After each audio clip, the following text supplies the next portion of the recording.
Okay, test 1 2 1 2. Test 1 2 1 2. Okay, looks like everything's good. Alrighty. So, haven't really sat down and tested out the Midget way too much. So, started building the set. What was that, Tuesday night? I was pretty happy with the set. Didn't do a lot to it, so I think I'm gonna spend some time working on a setup. Start really trying to tune all these other things and see how in the new build how all these things work, because with the sprint car before, at least 2 or 3 builds ago, you really just kind of maxed out the stagger and you played with the wheel spacings to get the car stable. So I don't know if that still works, and if it does, well, we're gonna find it out. So first thing I'm gonna do here is see what the tire pressures are. Okay, so I can go up in the front. These are in what, mid-range? Yeah.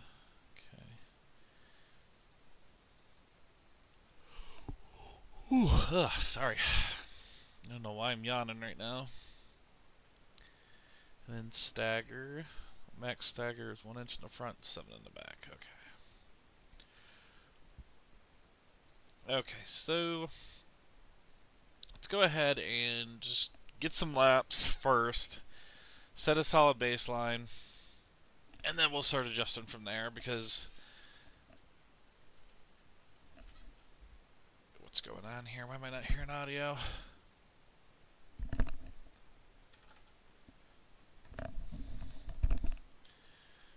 Alright, we've got some technical difficulties. Let's see here. That would be it. There we go. That was very weird. Okay. Windows did update last night, so... And for whatever reason, with my computer, when Windows updates, all my sound settings get reset like that. I have no idea why.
Might be coming off the corner a little too early, so I'll exit a little bit later, because I am just heading out toward the wall to the point where I've got to lift on the exit and exit lower like that.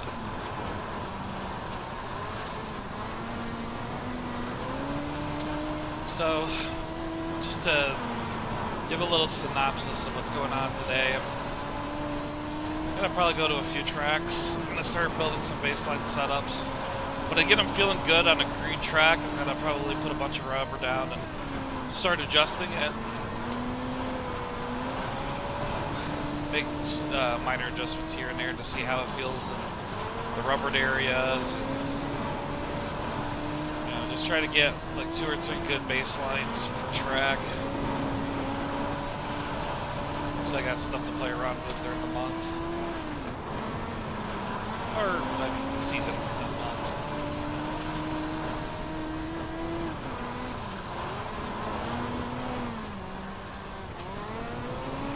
So, I noticed with this car, you either want to get all the way down on the flat, or don't get down there at all.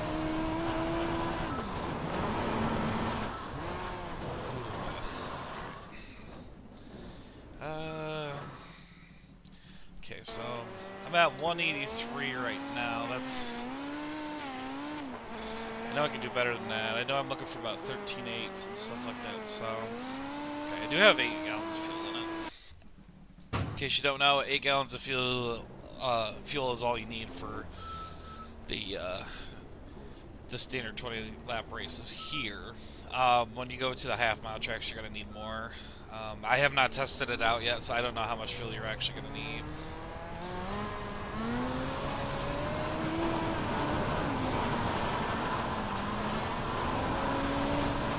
So let's get I want to set a solid baseline and start tuning from there. Yeah, you can't do that as much as you were able to before. You used to be able to just fling it in there on the low side in the sprint cars and it would just stick every time. Seems like all the sprint cars aren't like that anymore.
Probably be heading to Lanier.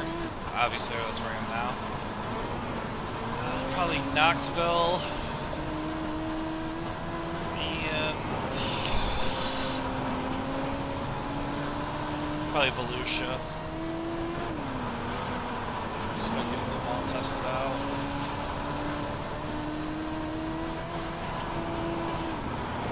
Okay, that's a decent baseline lap. Oh, you know, we could flip too. That's all good. I haven't made a paint for this yet, so I just got a default iracing paint job on there.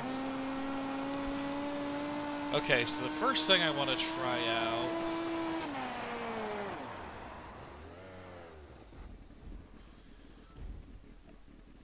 Okay, out of curiosity.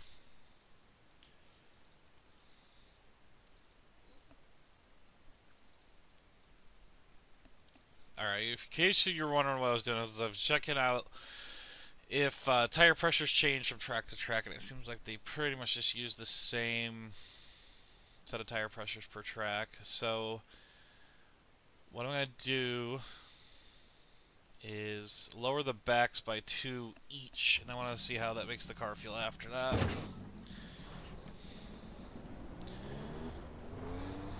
I'm just going to speed out of the pits here.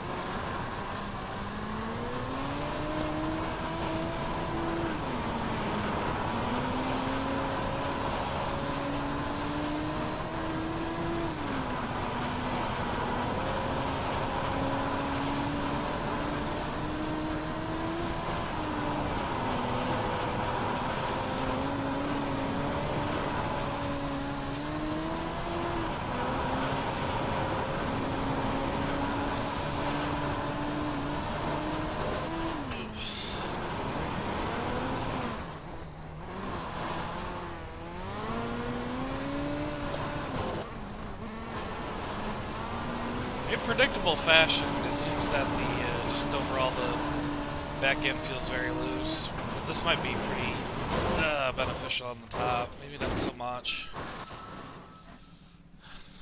So what happens if I just lower the 2 PSI in the back? That's what I'm wondering.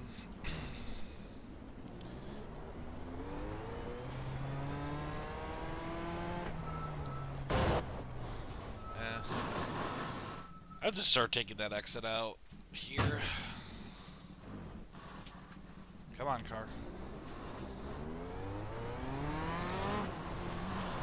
I'm just trying to get some laps. I don't care about etiquette right now.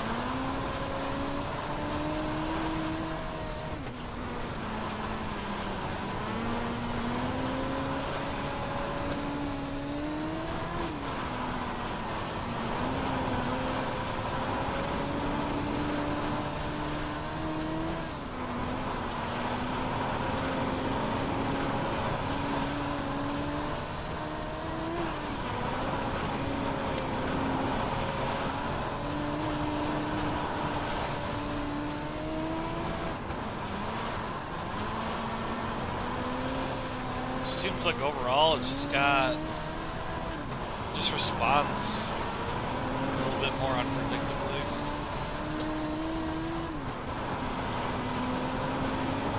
It's not bad though.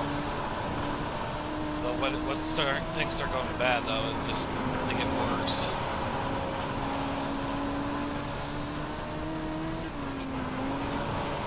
Not sure if I really like how that feels.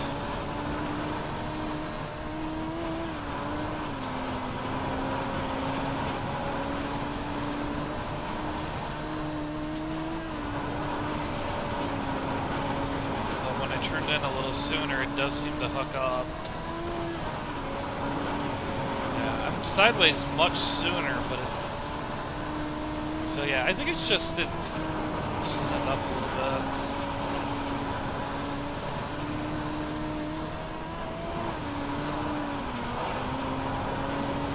Yeah, I'm getting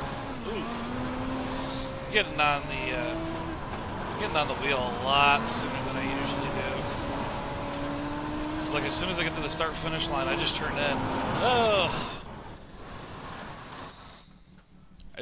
Usually I just turn in and I start sliding from there. So it's definitely making it, predictably it's making it a little bit looser because that right end's leaning over more.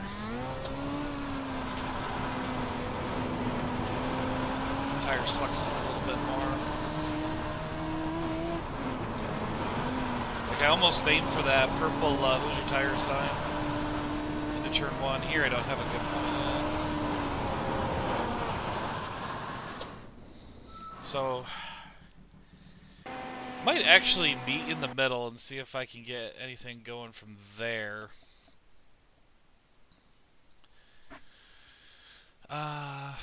So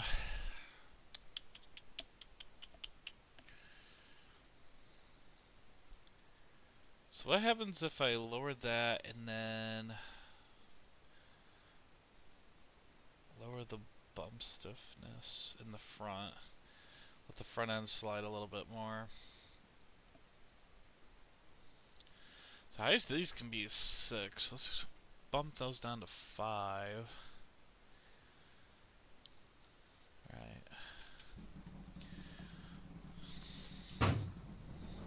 I don't know if this is gonna... It's gonna make the front end just a tad looser. That might be counterproductive, but we'll see.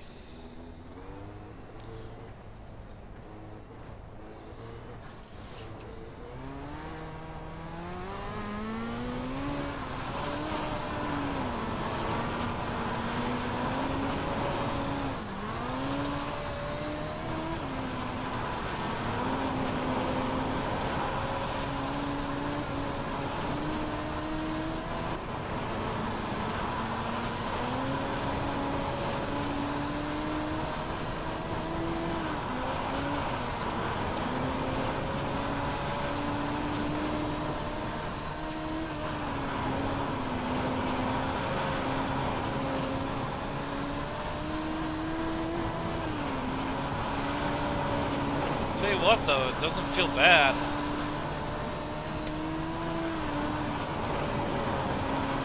Feels like I can get it to dig right in.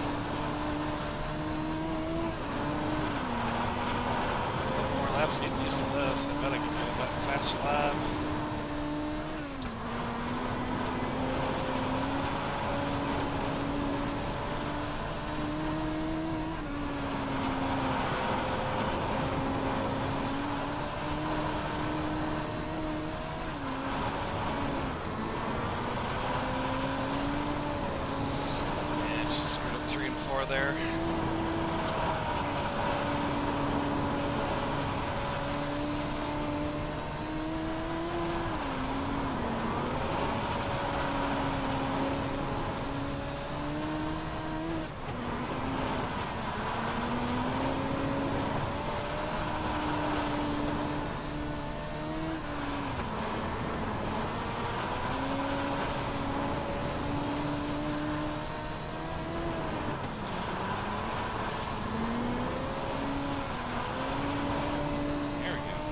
Should I get this stupid F1 screwed up?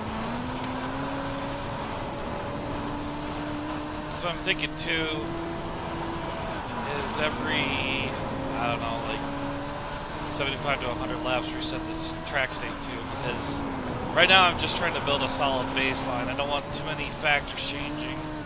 Ah, oh, man, I almost got that best lap.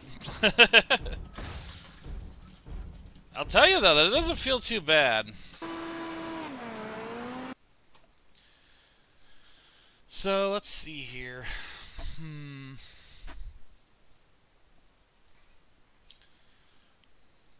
So that's gonna increase cross weight. That's gonna lower it, right? Okay. So obviously adverse effect. Turning that up is gonna make it. Gonna raise the back end. It's gonna increase the cross weight. So actually, one thing I did in my stream was I lowered the shock back here 3 clicks. Let's do that instead and see how the car reacts.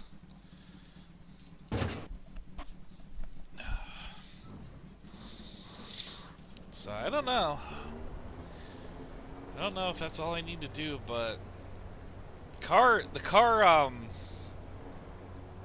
the way it feels right now feels pretty good. But it's finding that speed. That speed is what I'm worried about.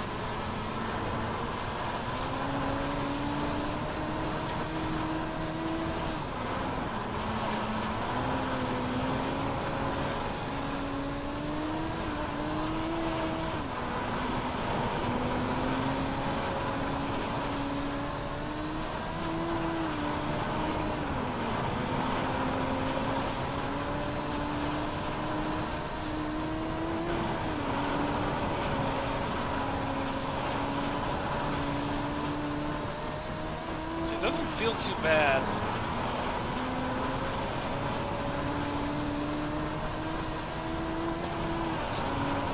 See, because like with the softer shocks in the front, I have no problem getting the car to turn in. I don't have really an issue with the car turning in. You know, like I can tell it, hey, let's get set up for the corner. And it tends to do what I tell it to.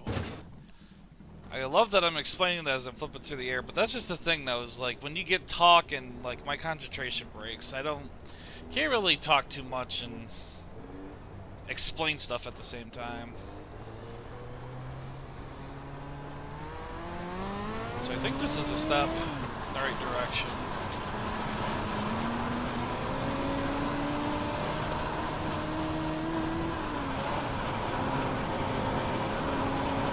Might even work with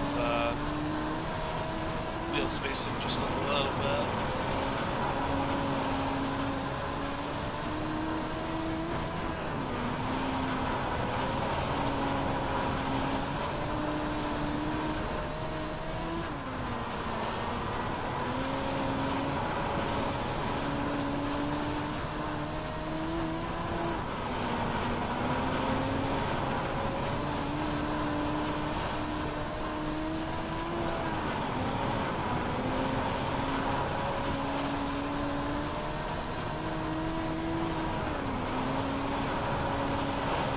It's feeling really good. I just gotta go get a good lap together. Thing is, though, is if you're running within, you know, hundreds of your best time, it's very possible that the setup's alright. See how it feels on the high side. I'm just really bad at driving the high side at all. Threw it in there a little bit too aggressively. You know, by the way, disclaimer, I'm not a dirt expert. I love dirt racing, but the amount of dirt racing I have is basically limited to what I've done at iRacing, and if I can ever get mods working in an R Factor, which is usually a adventure on its own, to say the least. Alright, so how much room do I have here? I've got a lot of room. Okay, so I'm going to try a half an inch of spacing. It is going to basically max out the cross weight. I think if I just adjust it one more time, yeah.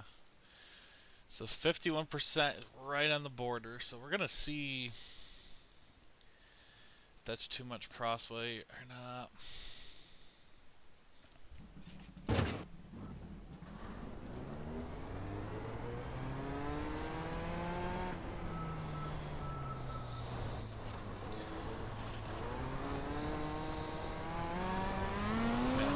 I'll be going on lap 60.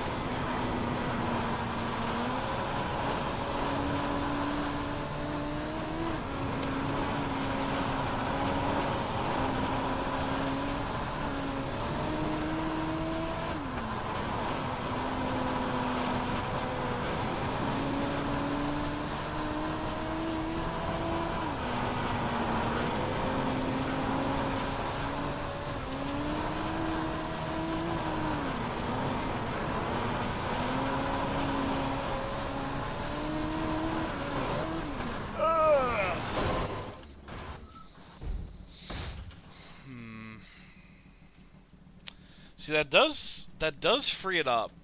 So I think I need to get the front end a little bit stiffer now.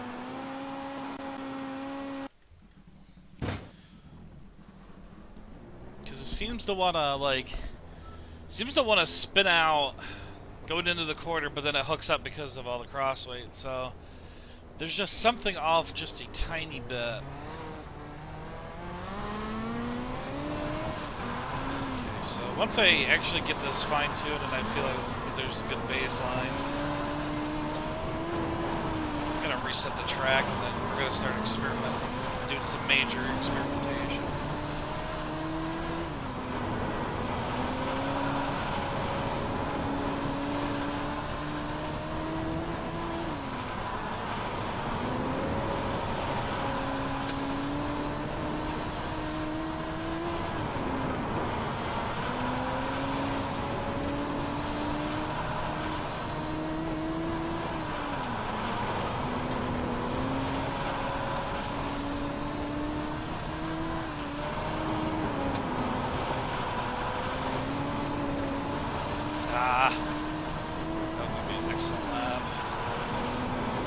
That was easily going to be a 13.9.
I took turn one way too shallow there. I couldn't get a good exit. I couldn't set up the car good. Couldn't set up the car for a good exit there. So that's not on the setup. That's on me. I'll say though that it is feeling pretty good. Let's see. Let's see. It's probably. Just do that for now. I'm going to quickly reset the track. And we're going to start doing some hardcore experimentation.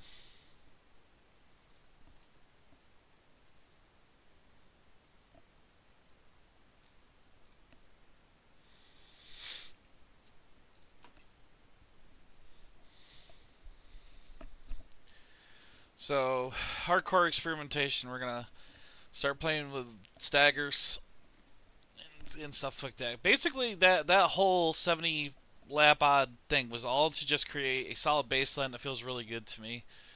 And there was about 5-6 laps there where I just kind of I just shut up and drive. It felt very, very good. It felt very, very solid. I'd get into the corner. I'd keep pushing. I'd keep pushing it, and that's why on that last lap I kept pushing it because I slid in really early.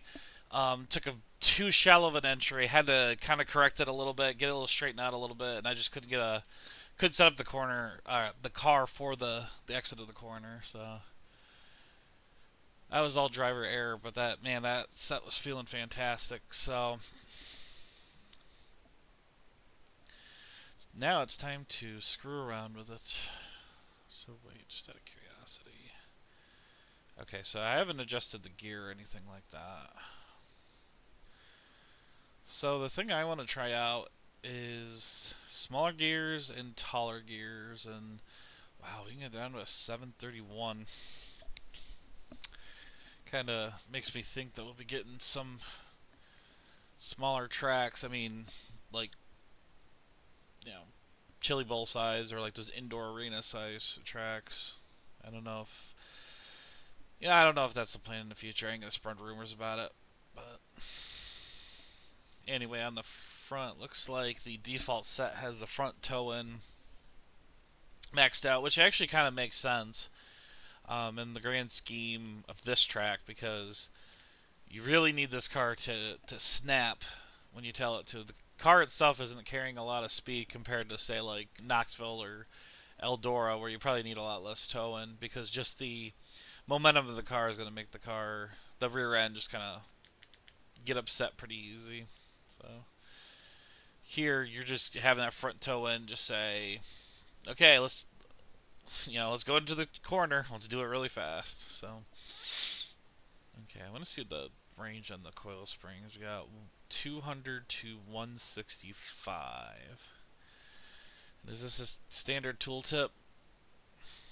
How stiff the spring is to get the same ride heights after spring chains and perch must be adjusted. Stiffer springs control the chassis attitude better. Less bullish. It's good for aerodynamic control and camber control, but mechanical grip is often better with softer springs. So, that being said,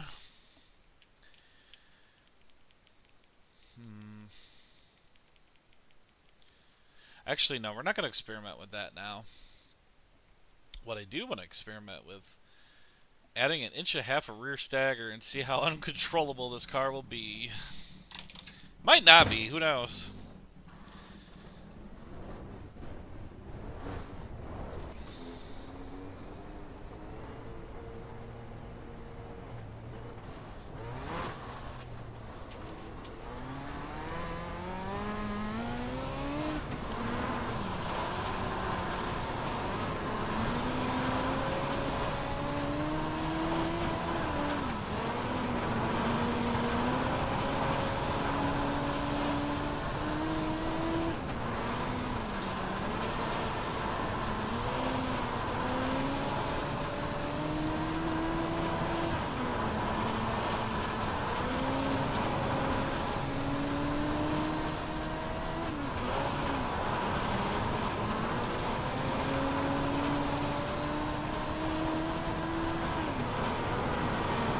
Thing is it actually makes it drive a little bit better. Entry and mid center, but does oversteer quite a bit on the exit. So if you can set yourself up early, kind of feels like you can get some good lap times with it, because if you get a bad entry, you're actually going to be suffering a lot. Here's a good example of it. So I'm still playing with the wheel on the exit. You don't really want to do that too much. You want to be as smooth as you can off the exit in this car.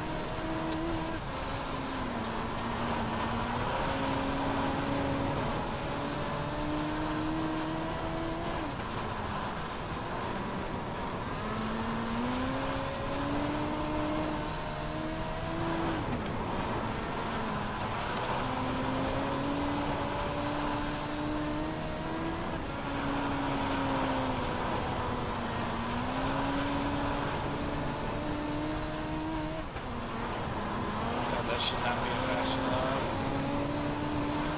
I mean, it is because of turn 1 and 2. Ugh. But it's still only a 14,125. I've done faster than that. Oops.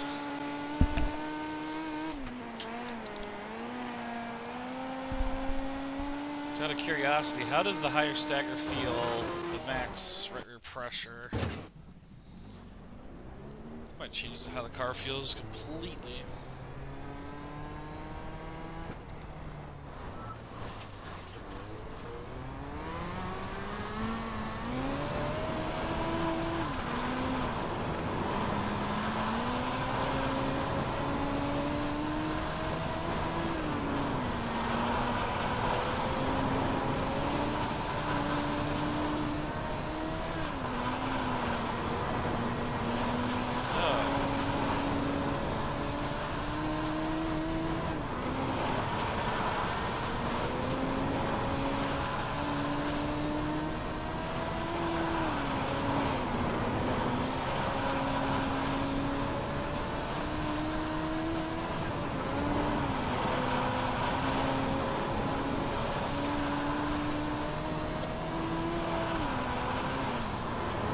Ah! Darn it!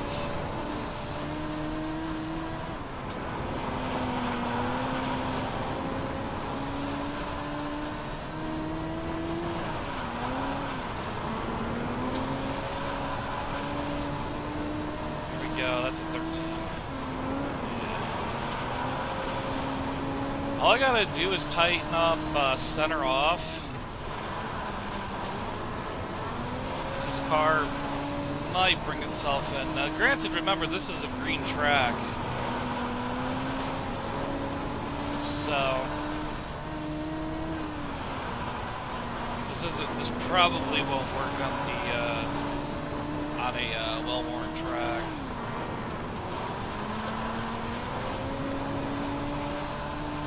But holy crap, does it get off the corner easy.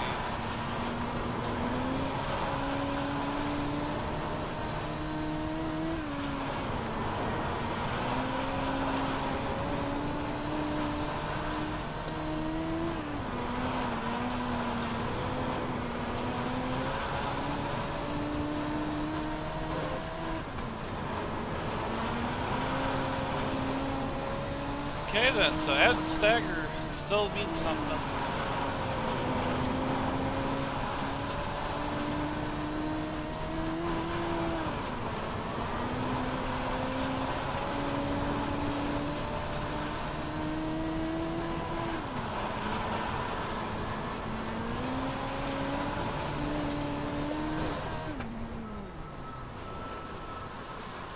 Yeah, it's still feels very good going in, but not very good going out. But if you can nail it coming out, man, that is fast. So, let's see here. Let me bring out my setup cheat sheet.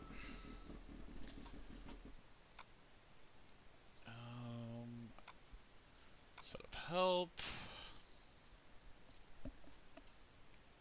Spring and shock tuning guide. Let's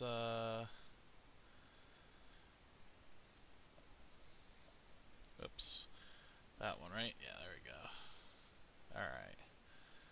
So let's get rid of that. So if I'm looking for the adjustment that is just center off, I can do two things here. I can either I need understeer, so we're looking at this column. I can either adjust the right rear bump to go down or left rear bump to go up. And I'm thinking, since in the center, it feels alright. It's just when I'm getting fully on the gas, so I think I'm gonna just do that.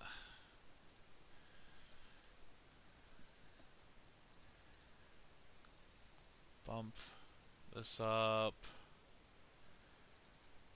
Okay, so it's at 49.8. Okay, so that didn't adjust its cross weight. So I'm gonna raise that shock up a little bit. Then I'm gonna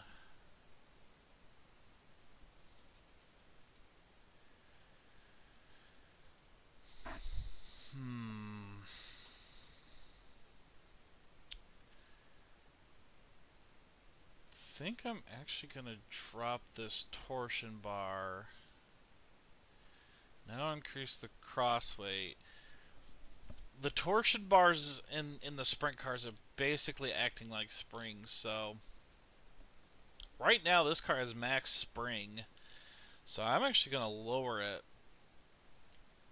one click just to see if that does in fact tighten it up a little bit too much.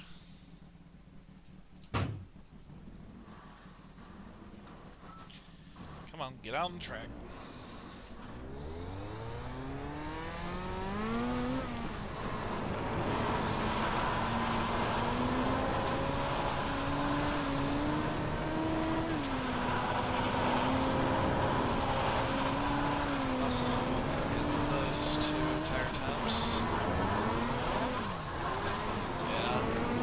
I don't know how useful those tire temps are going to be, especially since tire wear's not really a thing. Oh, wow.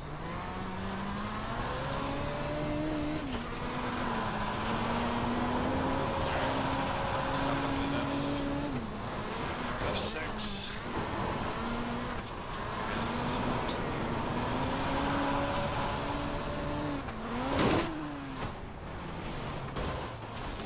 Alright. Does feel tighter, but I'm not going to change anything just yet because I don't think I had one lap there that was worth as shit anyway.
If you're gonna... Holy crap, that was violent. Well, if you're gonna... well, if you're gonna do it right. It does seem to loosen it up just a bit too much. What happened exactly there? Okay. I thought it might have just, like, had, like, a glitch wreck or something like that. Would have been really weird. But, yeah, okay, so let me go back on this, and let me just try the bump stiffness, and I think I want more crossweight, though. So, let's see. Do I want to lower the car or raise the car? Because I can do that and get the same effect as that. But the difference is... adjusting the right rear lowers the car. Adjusting the left rear raises the car. So, yeah, let me go over here. Because I want the car, overall I want the car to be a little bit more planted on the exit. So a little bit crossweight and lowering it a little bit might help.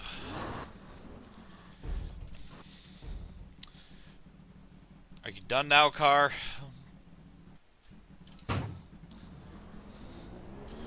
Fine, we'll just go down pit road.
good though.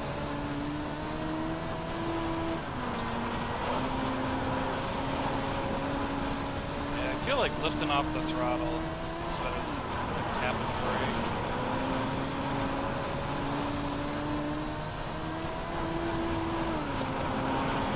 Yeah, brakes just get it.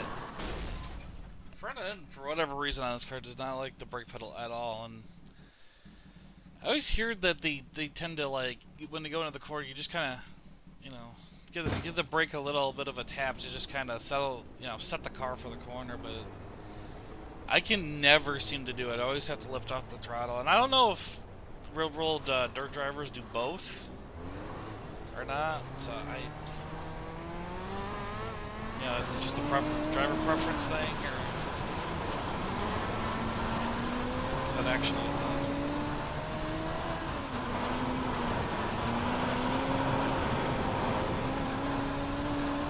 Oh god. It's amazing that I called that out, like, as I was coming off the corner. Just, yep, I'm gonna die. This is gonna hurt. But that's the benefit of iracing. So I'll just let it happen, do a couple flips, and then just reset.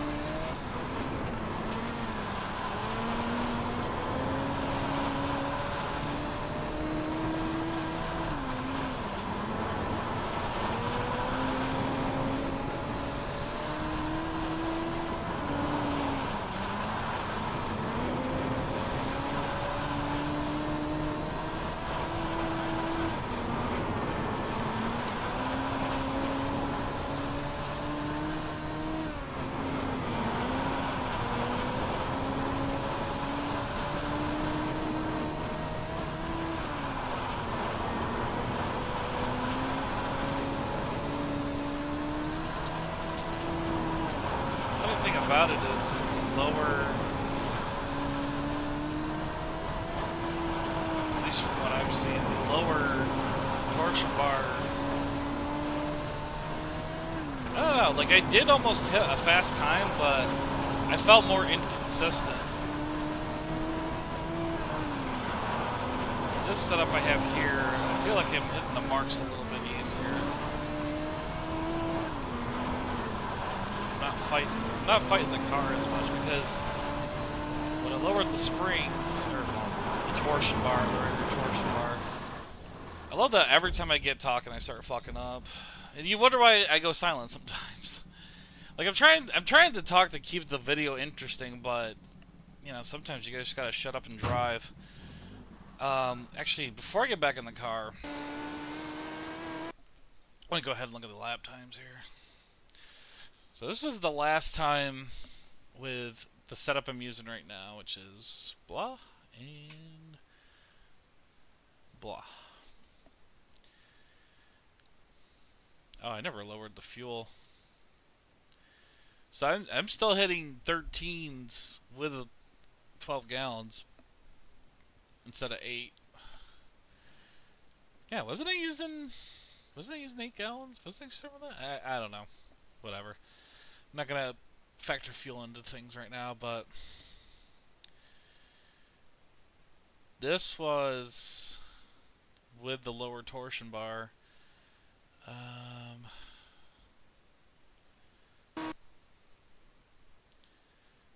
Did I have to reset after that? God, that was perfect. Okay, I did. Did I make it? I must have made changes after that, yeah. Yeah, because I'm looking at consistency, and this, I mean, it was 161295, so.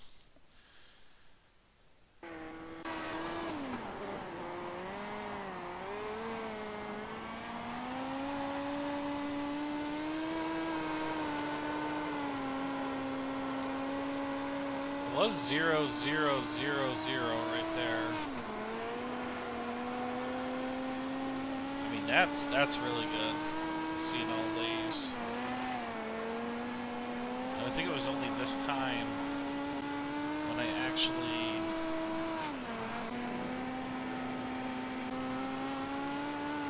So I'm gonna do that, and I think I'm gonna just lower that down a click so I'll keep one click in. And then, take that down there. Okay, so, 8 gallons. Okay. So I just wanted to make sure that was the fuel I was using for 20 laps. Now then, I want to see what kind of lap times I'm looking for. I'm only worried about full fuel right now. I mean, I should worry about qualifying, but I'm not. That's not too much of a concern for me right now. Also,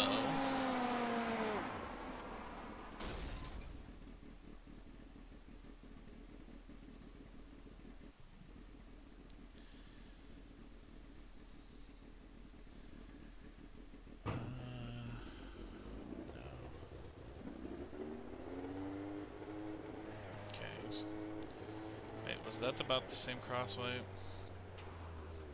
About, yeah.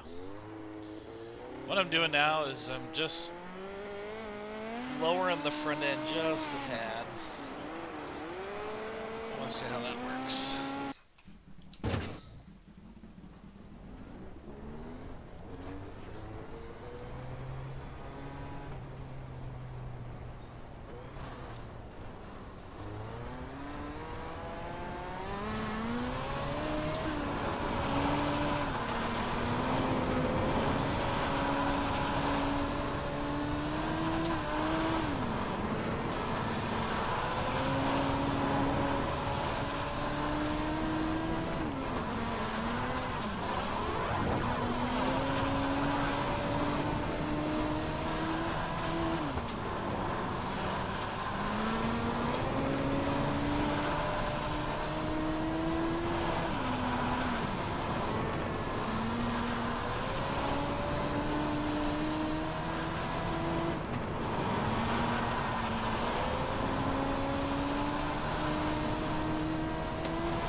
It's easier to drive, but boy, the lap times just aren't there.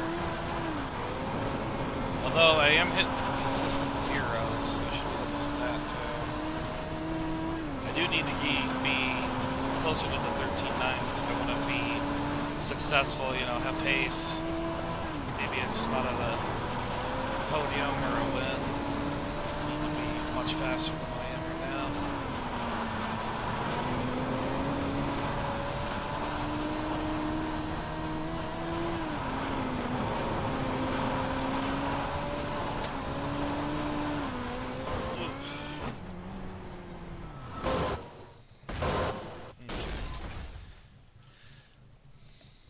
Stop moving so I can reset.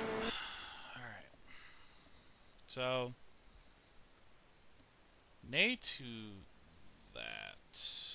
Was it there? Fart. Cancel. And I want that. And then there. Yeah, that's what it was before. Okay. And this is why you need to snapshot your setups. But I'm stubborn. Even I forget to do these sometimes. But I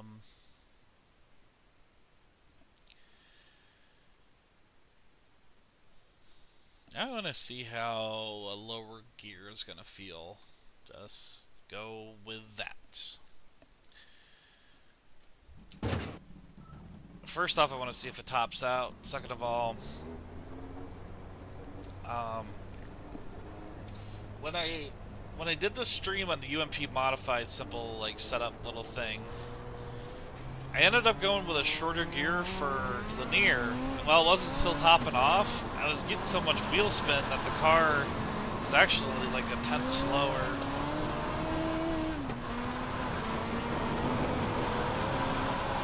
I think we might be feeling the same thing here.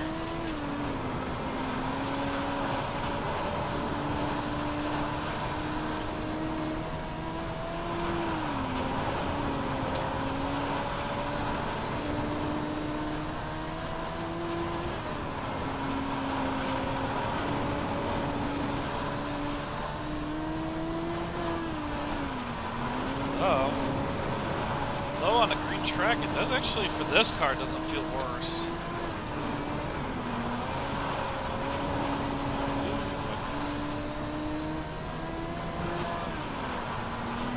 There, I finally hit the rebel.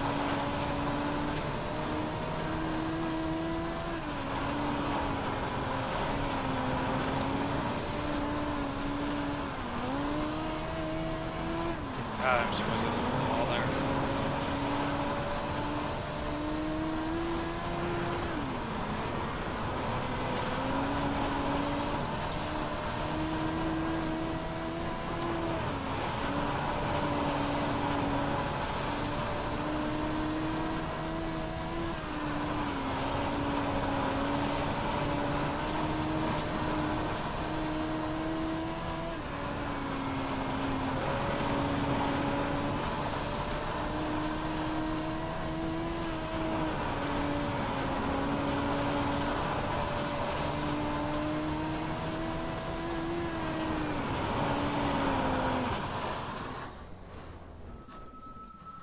It didn't feel too bad.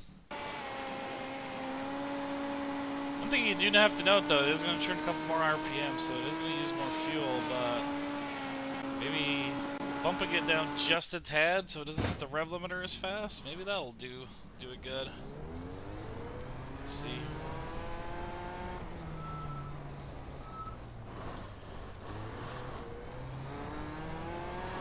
I think I'm going to try out this whatever gear I find I like.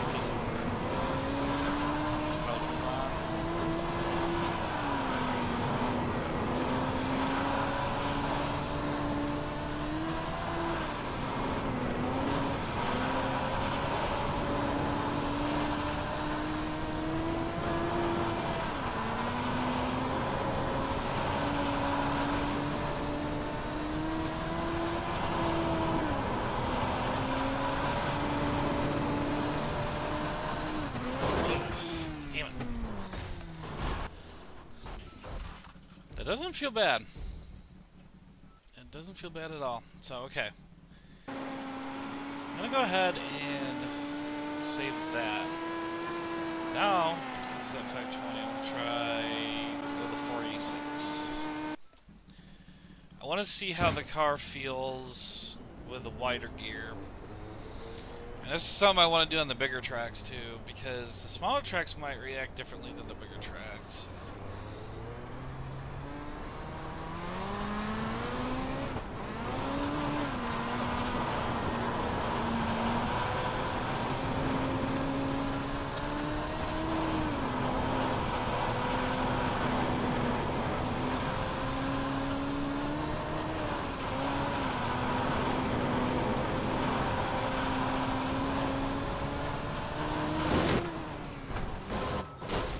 Are you kidding me? My last is a 13,953. My best is a 13,953. Guys, if you see something loose, I want to fix it at that point in time, right now, okay? Wow. Okay. So.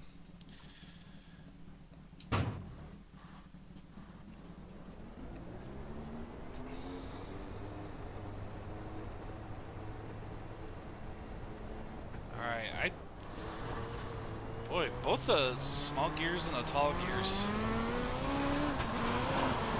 feel good.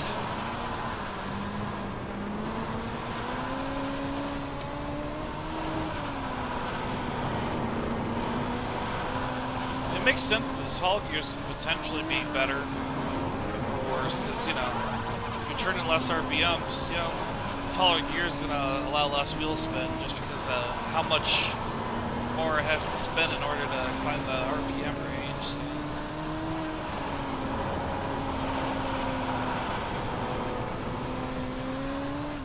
Oh no! Trying to get every little hundredths out of this car.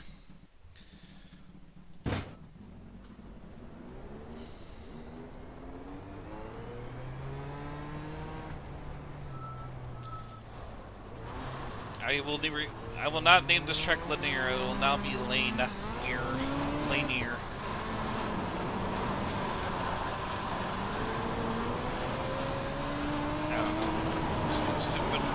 Oh! Alright. Stop looking at chat. Get back to work.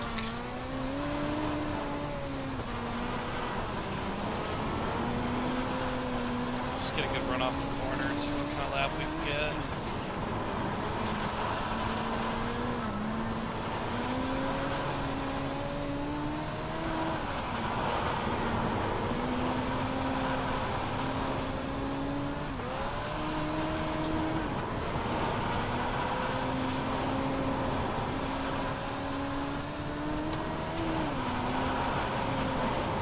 Why is dirt so freaking fun? Come on, come on, come on, come on! Ah! Almost got it.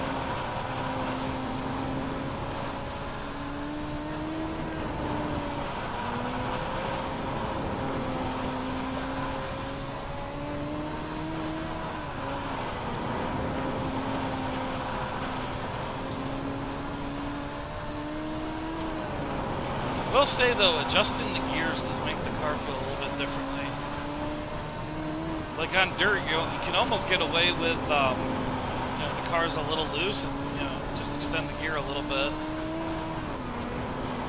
You can do that on pavement too, but there were just some cars you never wanted to do that with. But this seems like a car that, you know, depending on your setup, I think the setup's going to determine how the car feels. Yeah, those laps were much better. 13.1, 0.91. I mean, these were the faster gears, so not too far off. So it just seems like I'm running around anywhere from the 14.0s to 14.1s. But this setup allows me to get into the 13.9s, seems like more frequently. So I think I'm actually just going to save it with a 493. And I think I'm going to call it good for now. And what I'm going to do is I'm going to put a bunch of rubber on the track. Because I'm going to take a wild guess and say that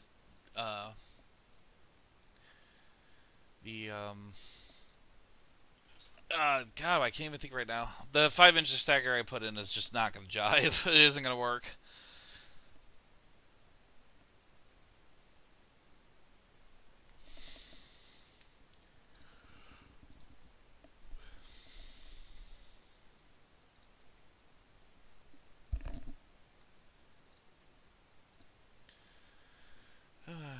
Yeah, I never checked up on the football scores. So who's even playing right now? I think this is, what, week 14? Buffalo and Indy, Carolina, Minnesota, Cincinnati, Chicago, Cleveland, Green Bay. Cleveland's beating Green Bay 14-7 in the second quarter. Oh no! Cleveland, you can't win. You have to go 0-16.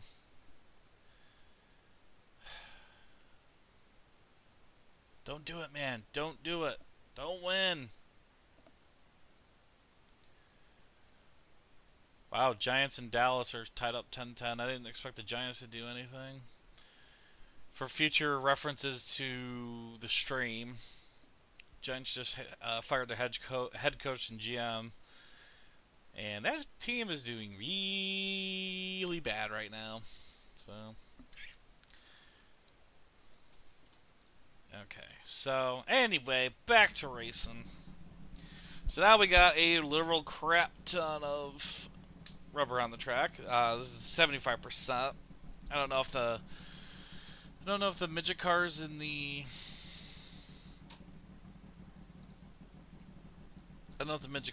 official series will ever have this much, but, you know.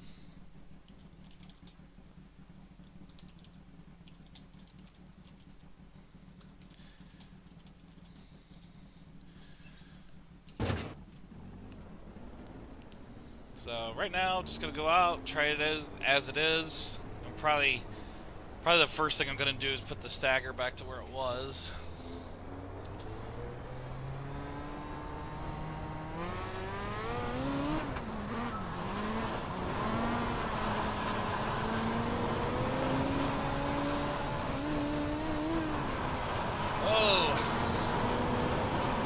track. Okay, wait, I gotta try it.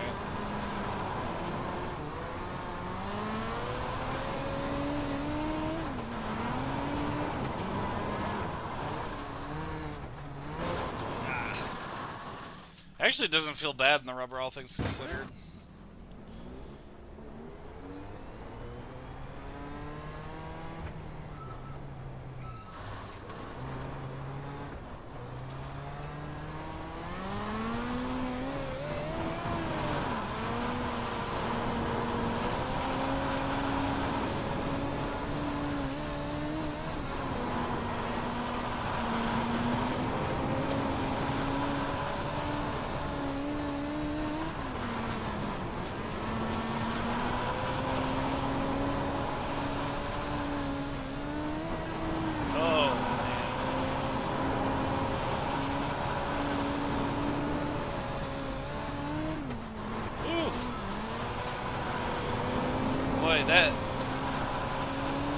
There's a bump halfway down the backstretch. Really upsets this car.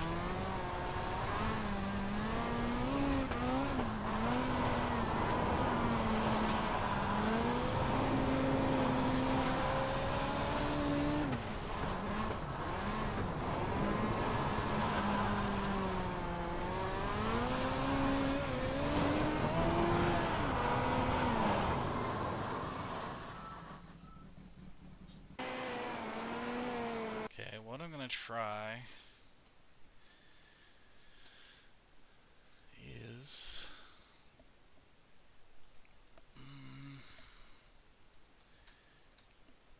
gonna put the Stagger back.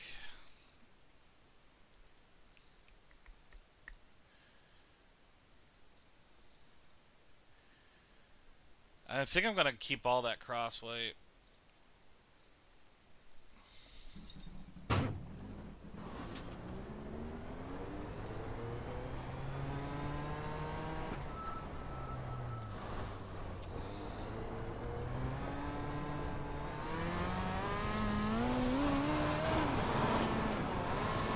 Hopefully I'll be able to drive through the rubber a little bit better.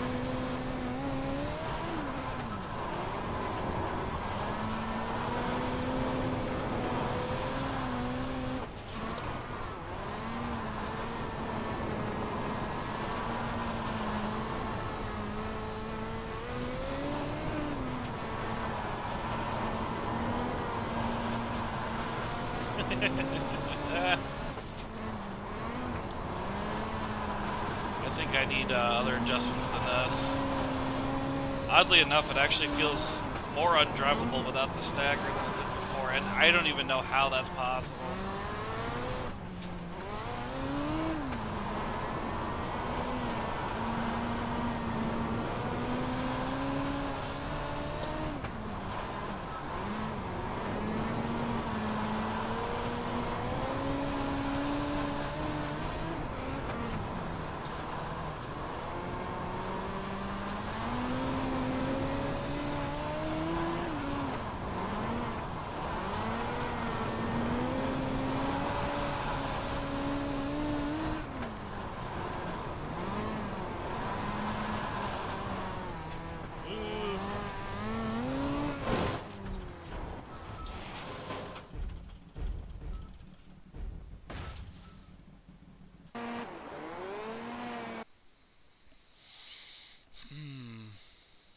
Can't believe I'm saying that, but I think I gotta add Stagger back.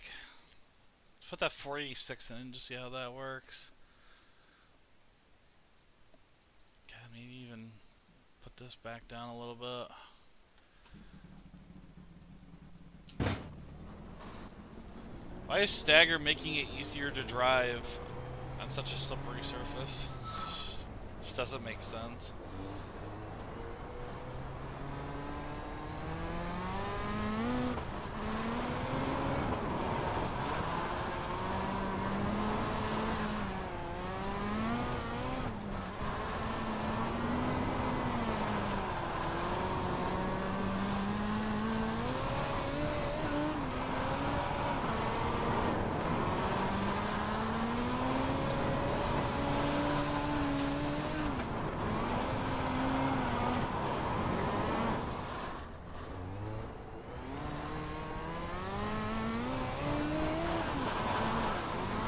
Did I just get lucky with a stupid lap? Just like with the 5-inch stagger, and was like, oh, that's definitely better. Because now all of a sudden it isn't drivable again. I don't understand what's going on.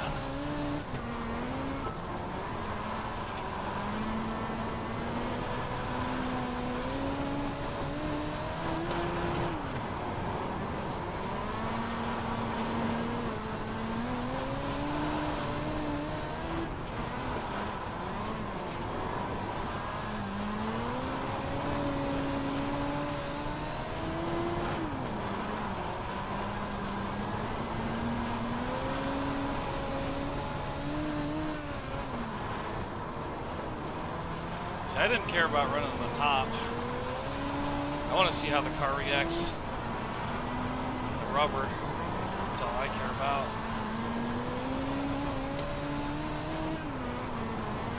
Yeah, you gotta be a little bit easier on the throttle, but roll on it a little bit slower.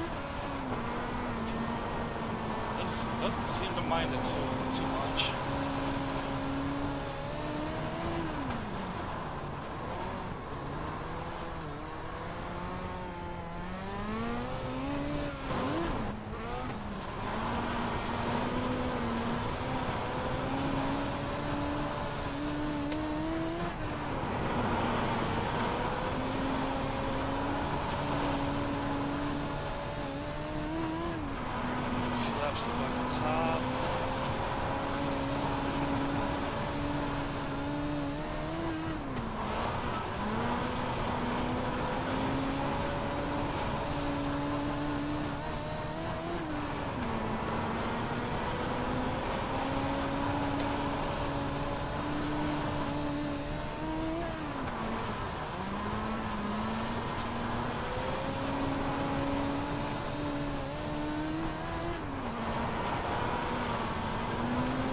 Yeah, the good thing is it seems like it can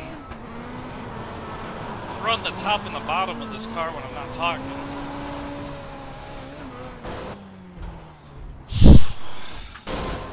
Alright. That actually doesn't feel too bad. I had to give it a couple laps because it feels a little bit differently, but... Alright, so I'll put this as dirt baselines.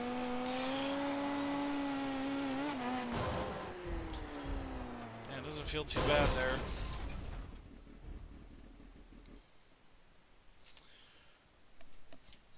Alright, so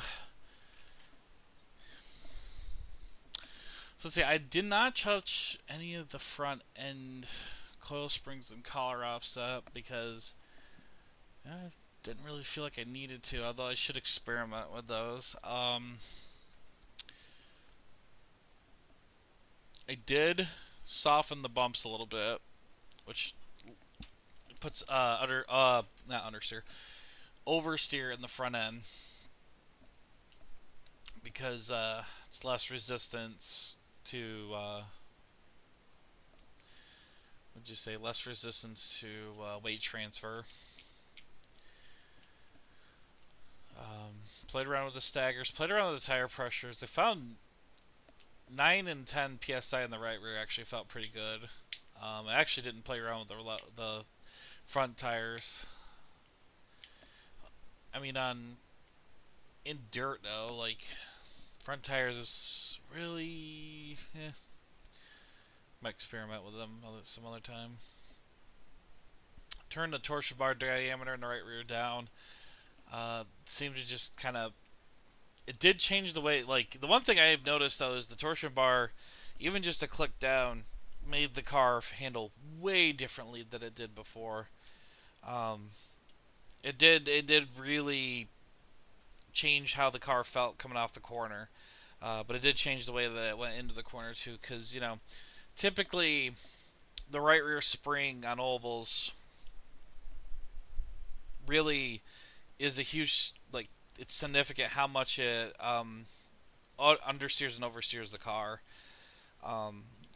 So when you lower it, typically the whole chassis can get what do you say, like, see, it'll roll over more onto the right rear, and it will make it understeer a little bit more. So the weight will be jacked like in the corners. It'll be jacked up on the right rear more than if you had a stiffer spring. It'd be resisting that weight transfer a lot more. I adjusted this rebound stiffness from 9 to 7.5, just 3 clicks down, and that usually helps center off. That's right in the mid corner, right as you're getting back on the gas, and we're talking about rolling back onto the throttle. You never get truly off the gas in a midget, but when you're going from what would be like 2/3 throttle all the way up to 100% throttle, that rebound stiffness is really working. That's when that rebound stiffness is doing something. So softening it up just makes it understeer a little bit more. I mean, my educated guess has a lot to do with the crossway, a lot like the right rear, where it's softer right rear makes the car. Makes the right rear less resistant to the weight transfer, and same for the left rear. It's not going to force, I guess I would say, as much weight to be transferred on the other side. So the setup seems to be a very good start.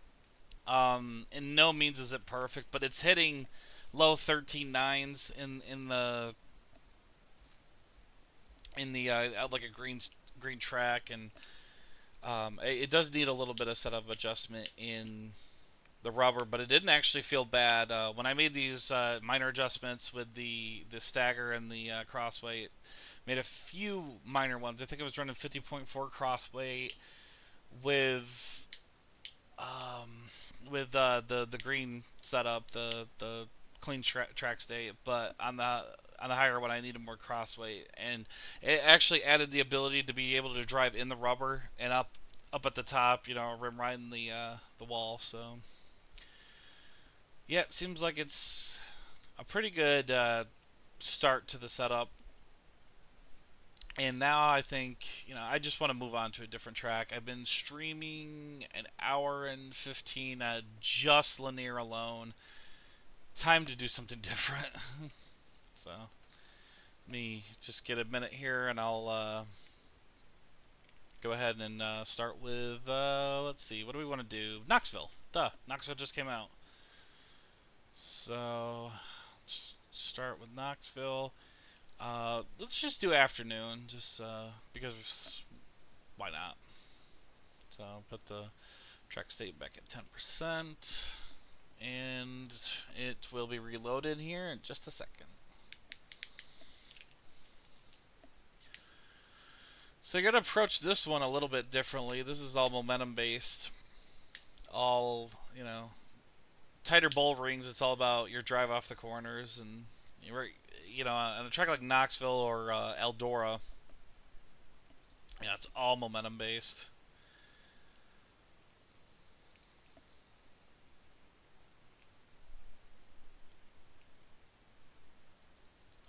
So,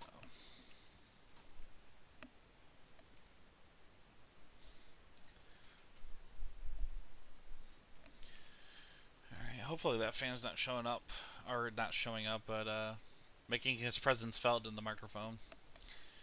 So, let's move on to Knoxville.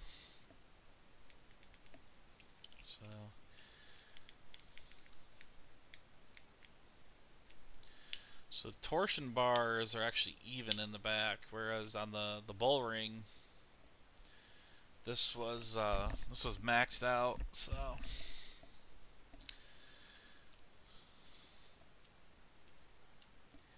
don't think we'll need that much fuel.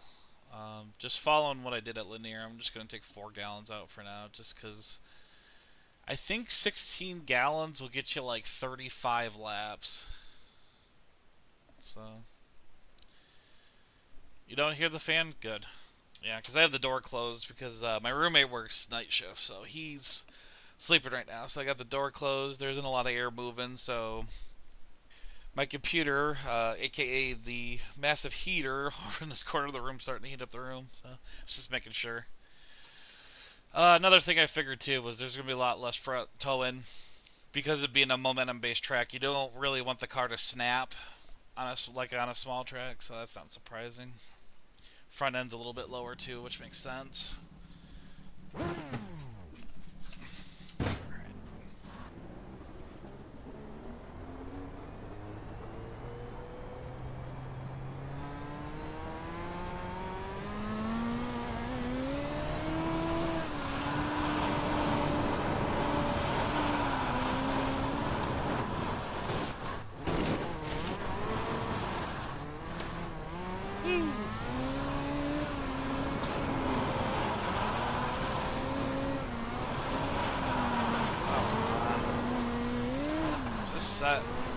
Set feels pretty loose. So I think I'm just, I don't know if it's loose or it's just me overdriving it. The only reason I say that is because at linear you can be a little bit more aggressive with the Midget. But with this being a momentum-based track, you probably don't want to have so much steering input in the car. You know, no reason to get it ultra sideways like you do at linear. So yeah, so that feels better already. It's a little loose off though, but let's try to get it decent. Let's try to get at least a decent lap in. Just at the baseline. Right now, this car isn't feeling that good. Of course, it doesn't help that I just drove 200 laps at linear, and those two tracks are like the exact opposite of each other.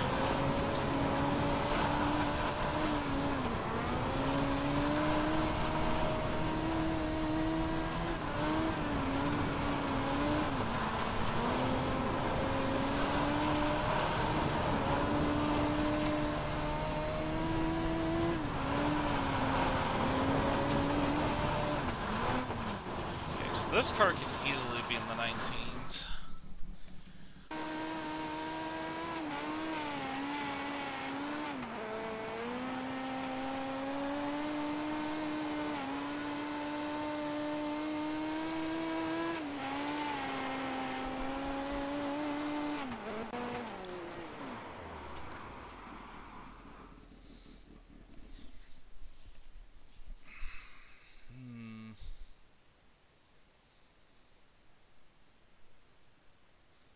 It's interesting that this is 15 pounds lower. I'm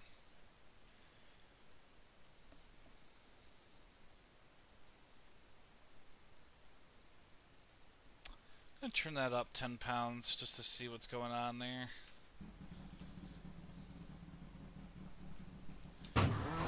Oops. Steering wheel's upside down. Actually, you do bring up a good point. The back end is washing out on the exit. So you know what? I'm going to turn that up 3 clicks just to see what that does. I see that the wheel spacing in the rear end is a lot higher than what I'm used to, so that might be playing a factor into it too.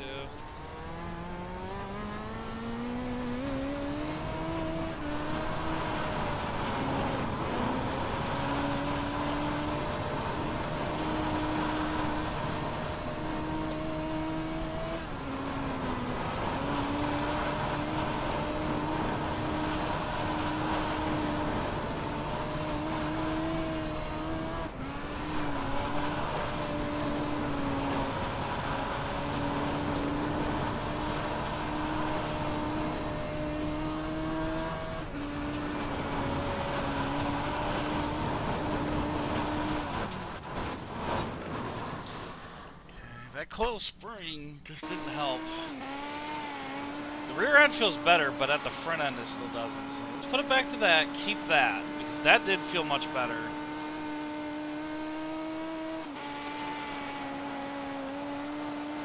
Let's see. Maybe I'm almost tempted to take the front toe down. Or, maybe even actually try 10 pounds, 5 or 10 pounds on this side.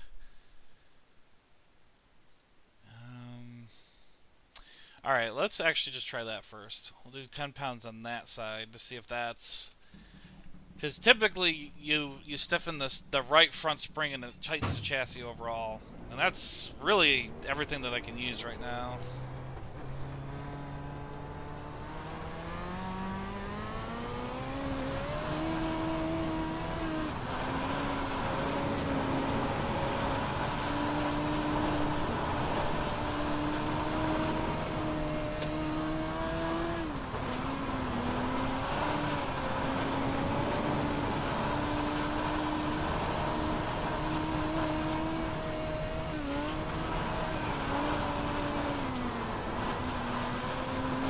That was driver error right there.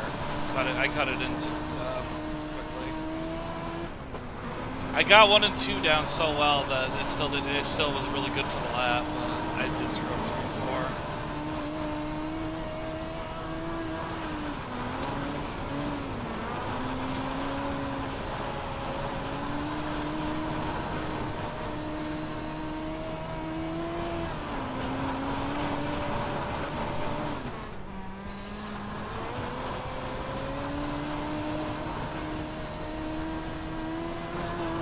To drive in a little later than I should. Like, I mean, should probably drive in a little later than I think I have to.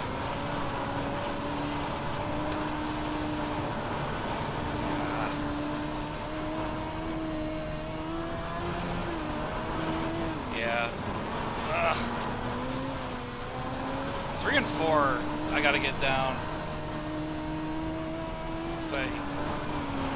If I nail the laps, I could hit like a 19.8 in the daytime.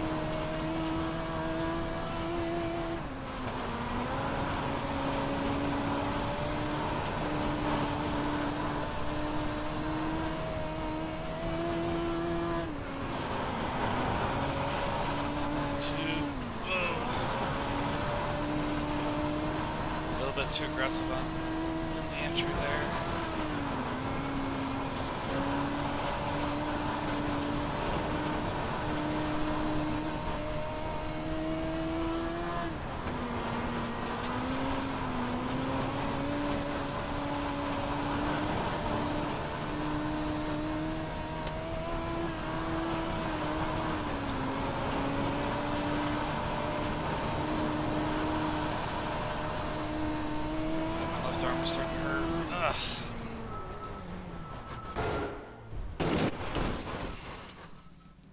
Wrist is starting to feel it.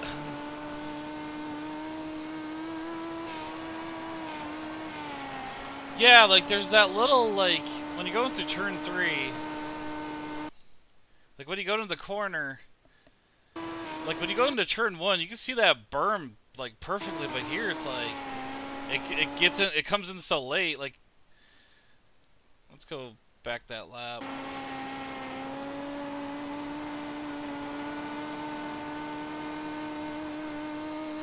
See, like here we're going into 1, and you can already, like before I'm even turning in, you can already see where the berm is. But like on turn 3, it's like the berm's all the way into like halfway through the turn 3.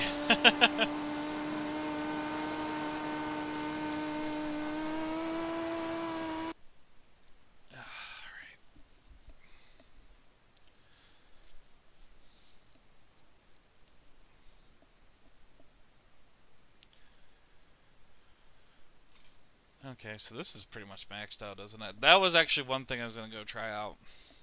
Was this typically will resist, once the weight gets jacked, this will resist how much weight gets put back on the left front tire. It usually makes the car understeer. So, but if that's basically maxed out, I'm going to say no to that. So let's go ahead and...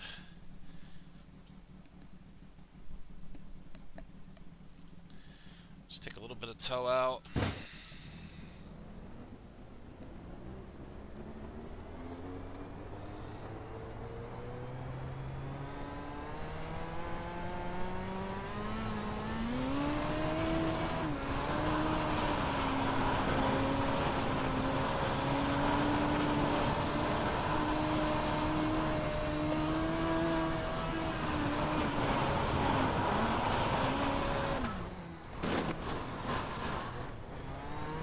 lefts. Alright, let's worry about next time.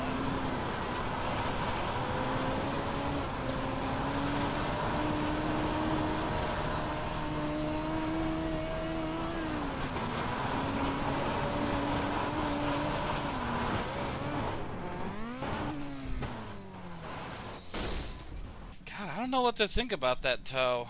That removing the toe. It just doesn't feel right.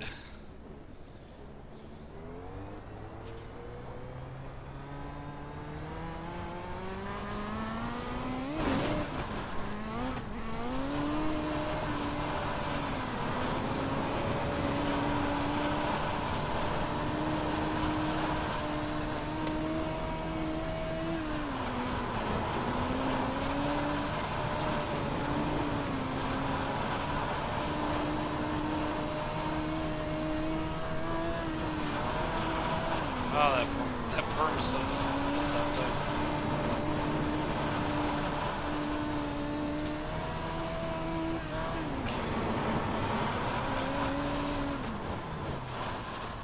I just don't. I don't know. Maybe it's because I already learned the line, but like I don't like the way that feels without that extra toe in there. It like, God, what?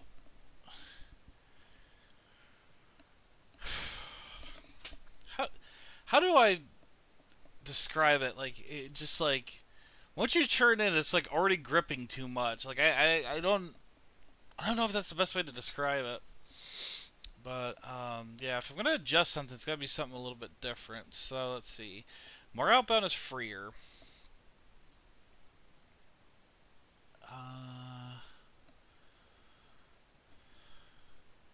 Also, I should try that too. That will help. I just don't like to have that rear bound adjustment all the way maxed out. Just don't. So, I'm also going to add some crossweight. That does it right now. So I want to go this way. Yeah, I want to add just a little bit of crossweight, take a little bit of wheel spacing out, and I'll leave the gear alone for now. Once I get it feeling alright.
Turn in later. That's a little bit better. Much better, actually.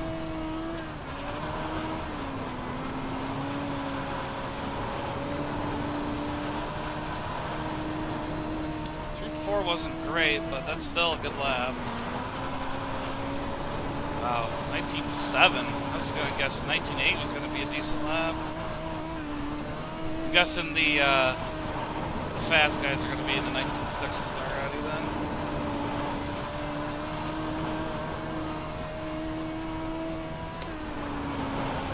Oh, whoa. Okay, well that was driver error, don't ignore that.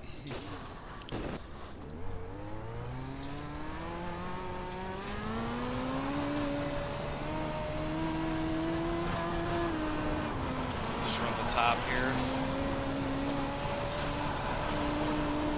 Momentum going into the first corner.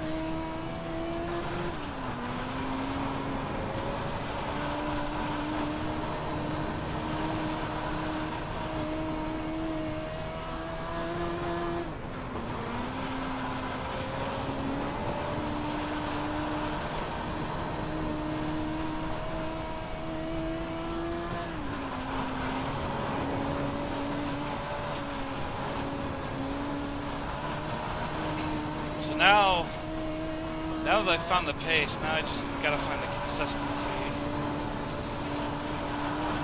Hey, not bad. The car's actually feeling pretty good. Now I'm starting to slowly adjust my line.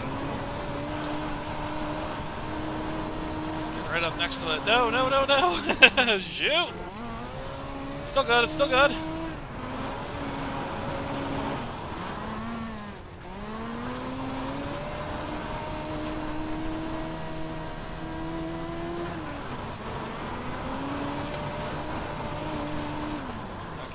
So, next thing I want to try is just a little bit wider geared, because if you get a lot of momentum off the high side, you actually top out.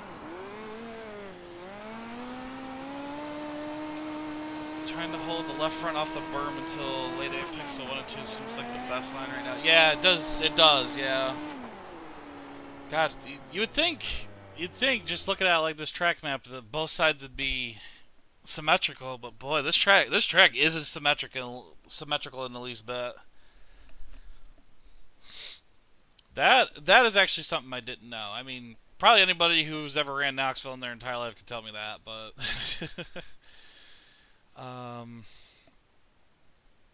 let's go to 477. I think that's the only thing I'm gonna try. Just let it all hang out there. Actually, before I get into the car, I want to look at my best lap. So that was the lap I drove off the high side in 3 and 4. So I got a lot of momentum going into 1 and 2.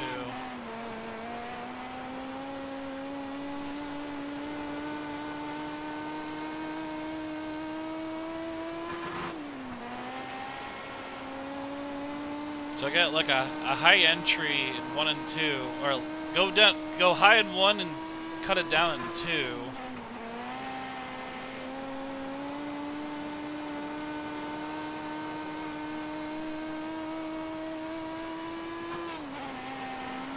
Okay, so my straight line speed, I'm hitting like 114, 115.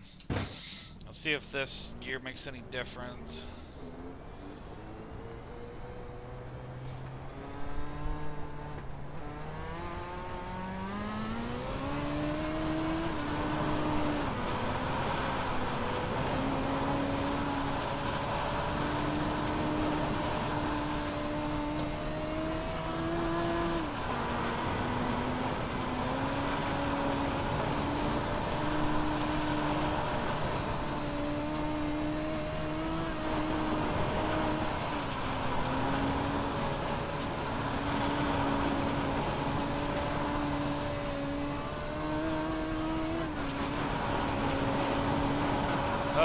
Oh boy, oh boy. Yep. That was driver error. Ignore that.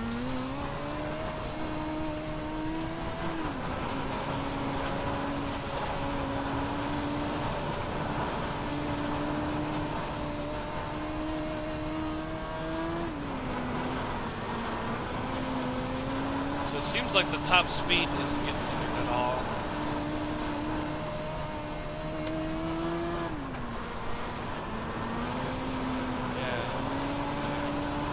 Seems like turn 3 is more of a sweeper rather than just a standard corner. Almost, yeah, it's kind of that Eldora thing too, where like 1 and 2 is this, and 3 and 4 is completely different. Stupid dirt. Splats the screen right where I'm looking in the corners.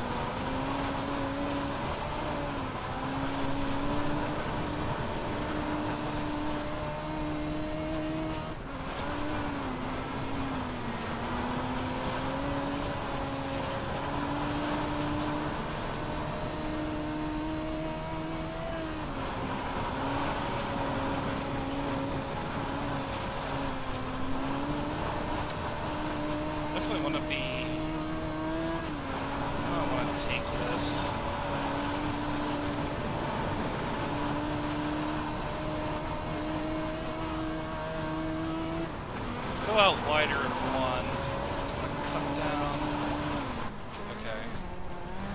So I'm gonna kind of go wider in 1 and then cut down a little bit later.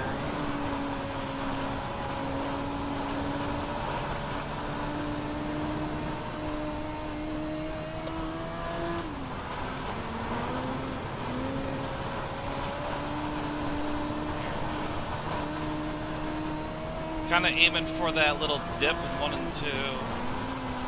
The little dip, would that be the pit exit or something like that? Or the pit entry, maybe? The infield entry? I don't know.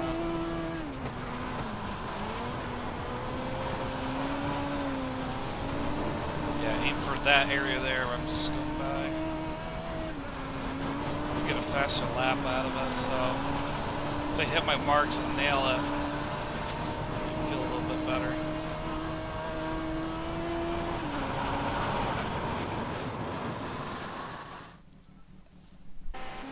In case you were confused with what I was talking about, this area right here, think my reference point, like where I'm gonna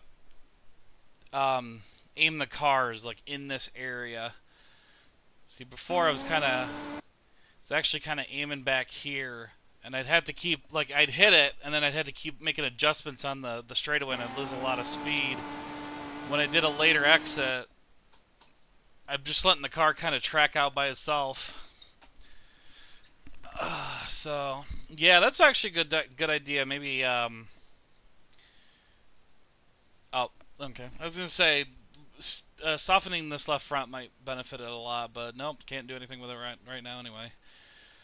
Let's see, what would that do to the crossweight? Nothing. Okay.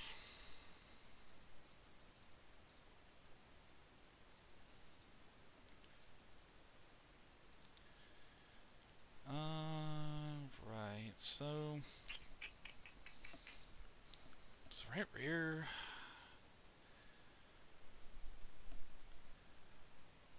Okay, maybe I'll add just a little bit more crossweight. Yeah, put it there. I'm gonna add 1 click of stagger.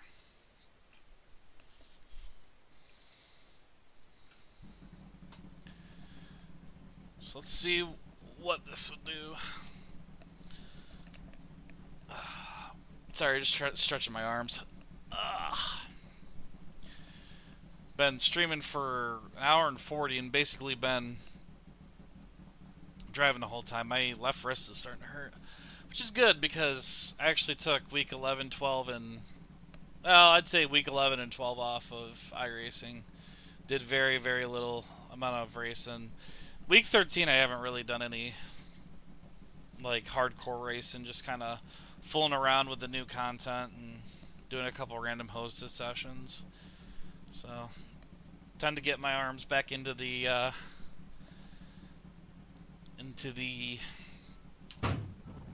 groove again.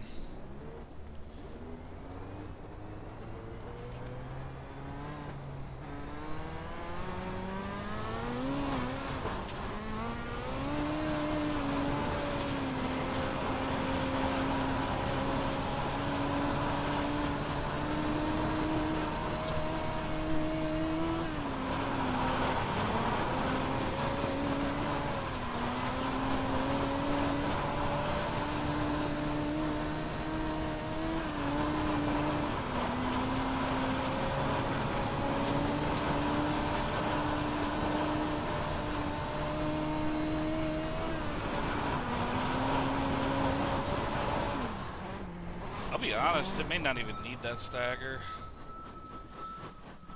It's just making the car, want to turn to the infield more. I don't think I need that right now. I know you're supposed to, you know, when you're learning setups, when you're learning what everything does, you're supposed to do like 5 to 10 laps to figure out what the setup's really doing. I've done these setups, I've been playing around with setups for years, so it's like I already know what it's going to be doing every lap. So.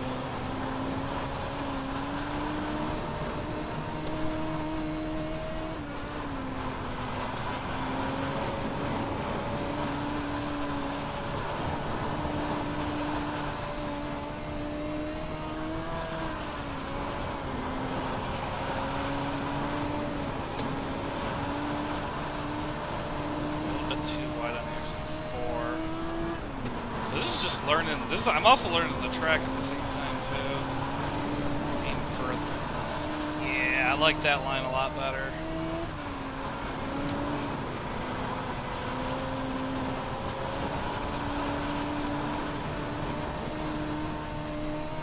That might be the ticket. Just go a little bit lower.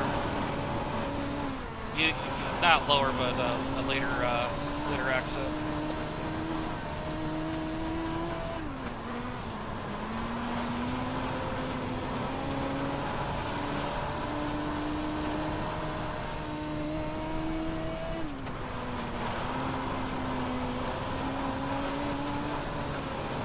So I don't know if a lot of that speed, like the 19.7, is set up or just adjusting my line. I think it's actually a combination of both, because I mean you could see it on the stream too that the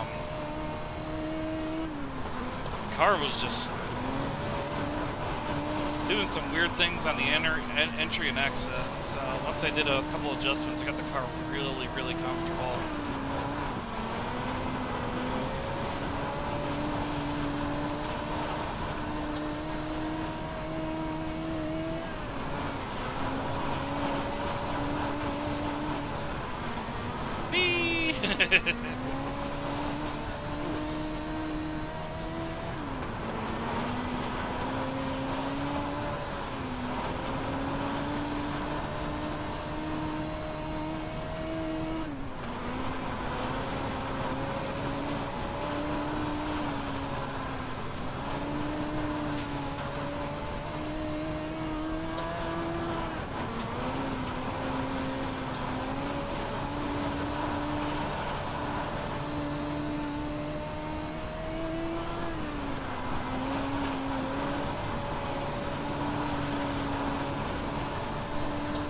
Wow, that worked. Use the berm for fast laps.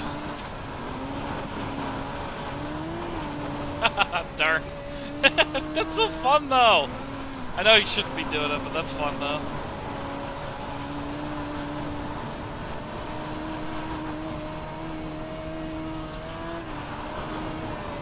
It's a little bit too early entry. Oh, that seemed very good. Might be that crossway they added. Crossway they added might have benefited 3 and 4 more than 1 and 2. Because now the funny thing is I'm struggling in 1 and 2, and like 3 and 4 is really easy now.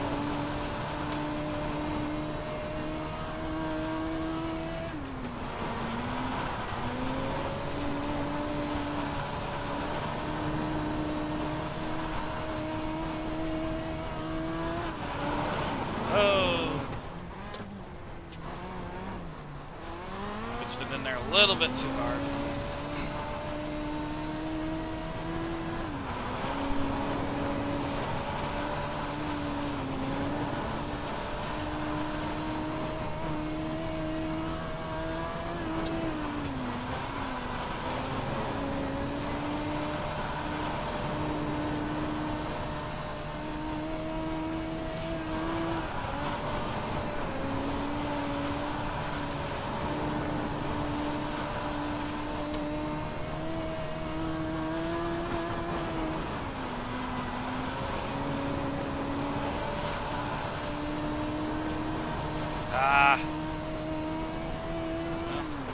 Still was faster, but 3 and 4 was not a good lap, good corner.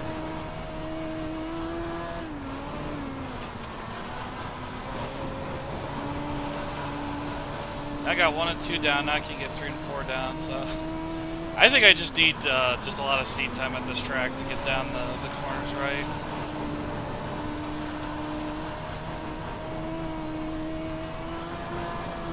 That was too early.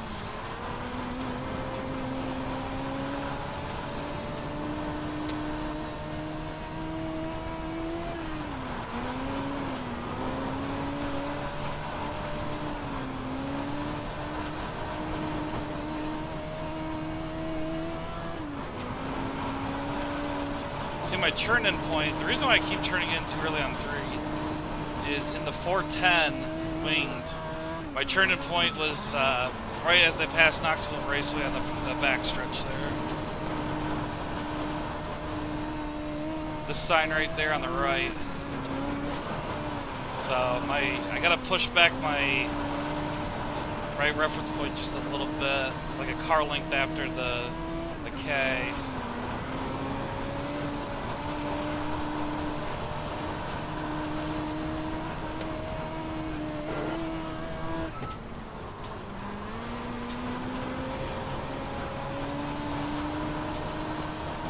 Gonna be pinned here probably in about 4 laps.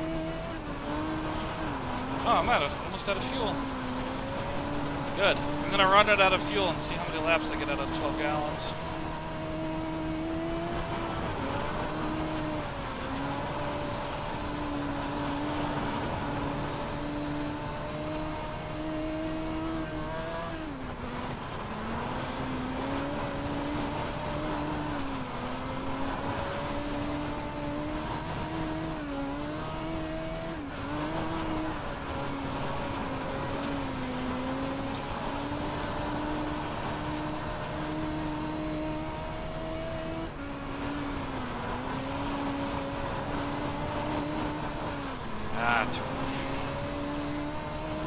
Yeah, I think this is just going to come down to I got to spend a lot of time at Knoxville getting the line down too. So I'll be honest, the setup feels just, it's... Hey man, bring her on a pit this time, buddy. Bring her on a pit this time. Besides, like, a little bit off the exit, the car is just like driving itself through the corners. I just got to get my line down because I'm just screwing up the extra. I think it's more or less the exits of 2 and 4 where I'm losing a lot of my time. Because when I nail them, I get a 19.7 easy, but then like when I'm just off of them, I get like a 20-second lapse.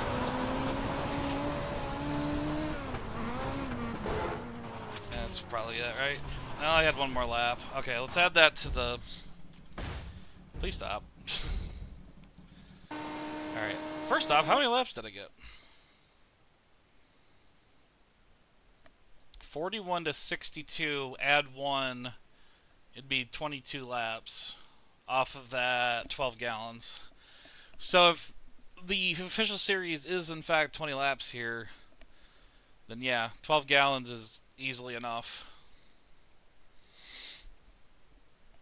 Alright, so let's go watch a couple of these laps. So I'm still kind of getting used to the setup. Yeah, let's just do that. Watch a couple laps from the zoomed out view. Maybe zoom in a little bit more on my car.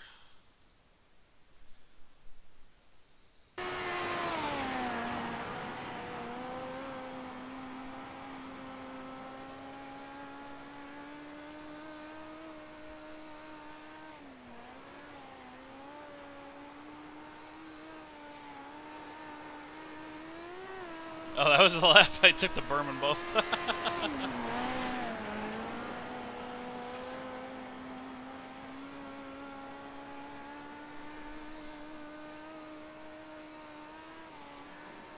Yeah, John, you might be onto something there. I mean, does make sense that on a very wide, sweeper track that you don't want a lot of stagger.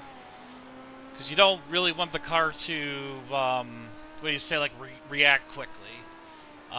Because every time that the car is, wiggling, you're scrubbing speed off. So, it might almost even be worth it to turn down the stagger rather than add stagger for this track. That was a line that I liked there, where you kind of go out widen 1 a little bit, and then you try to cut down into 2. I really wish I nailed 3 and 4 on that lap, but I couldn't do it.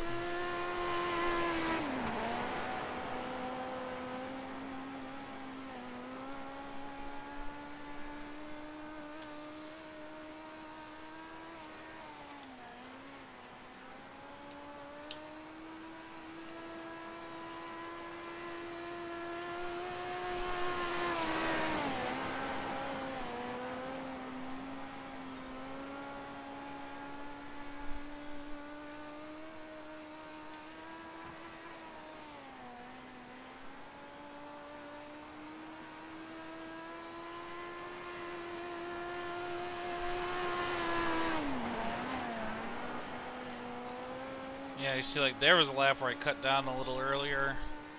Although I did make it work. Oh, okay, wait a minute here. I wanted to actually analyze my fast lap.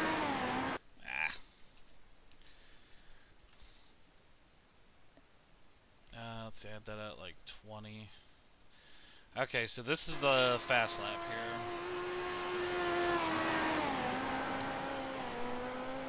So I was about entering the corner. I'm halfway down the track. I'm not up here. I'm not by the berm. I'm about halfway down the track. So about a car length up from the berm. And then I try to cut right down and try to hit that little dip in the berm there. Kind of aiming for this area. Although here, hang on. Maybe I don't want to slice it. Maybe I don't want to slice it and get down here too much. Because here I'm actually carrying the momentum a little bit better. Huh. Okay. So, hey, this is a learning process for me, too. I will say the laps that you saw me run on Tuesday and today, that is all the laps I've ever ran at Knoxville. So I'm still pretty new at this place.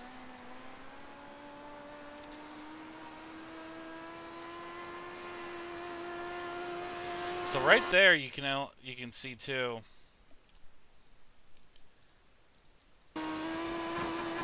The turn 3 is actually pretty perfect. The 4 right there. If I didn't do that, I would have had a 19.6. I'll show it again. So right there, I got back on the gas, and the car did not react the way I wanted it to. So you'll see that it kind of almost straightens itself out, or I don't know, like I didn't react to the car well. That might have been a little bit set up. May have been more me. So the car's just kind of sailing there. I get back on the gas and it just straightens itself out, and I react. If I got that line a little bit better, that would have been a 19.6 easily. Because right there, I'm scrubbing speed off. I'm not gaining any momentum. So, damn, I was that close to a 19.6 in a midget at Knoxville. It's amazing that you can find faults on your fast laps, you know. Yeah, because look at there, my optimal's a 19.6. 1, so I'm leaving a 10th on the table right now, all things considered. So,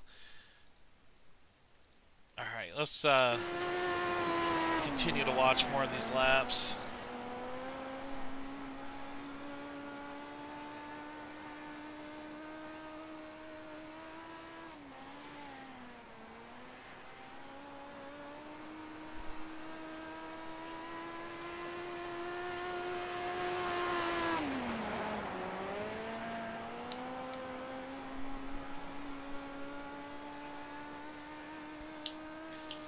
So let's see, let's just sailing for a 19.9.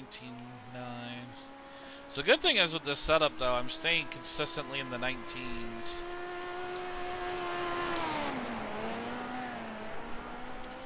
So just practice and consistency will probably get me in the 19.8s, 19.7s.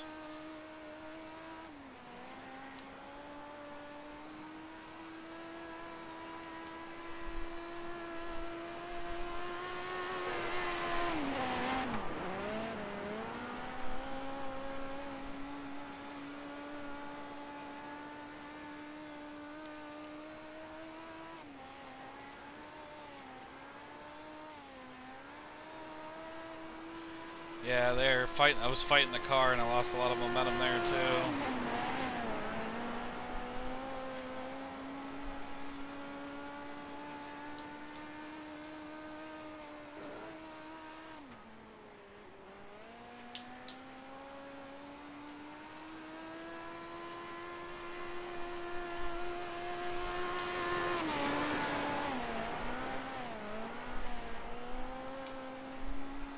Fighting the car a little bit too much there too, but naturally, you know, next lap isn't that great. Oh, it's a 19.8.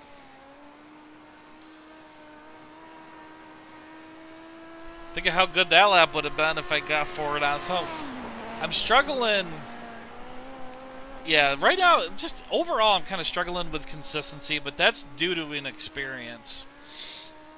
Getting a little bit of extra practice, man. Yeah, like this, I'm easily going to be in the 19.8.7s all the time.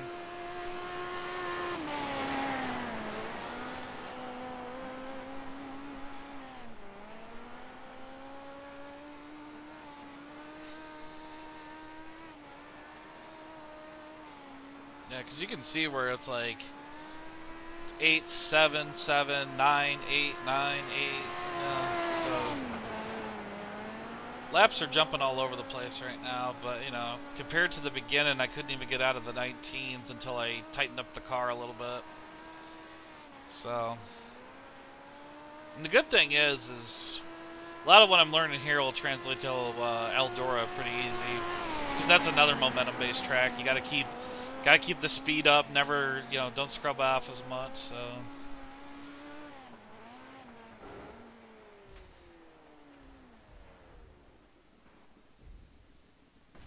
And dead.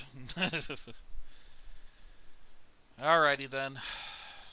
It has been 2 hours. My left wrist is hurting because I drive basically with my left wrist in dirt. You know, it's funny. I drive basically one-handed with my right hand on paved, and then on dirt I'm left hand. You know, drive with my left hand.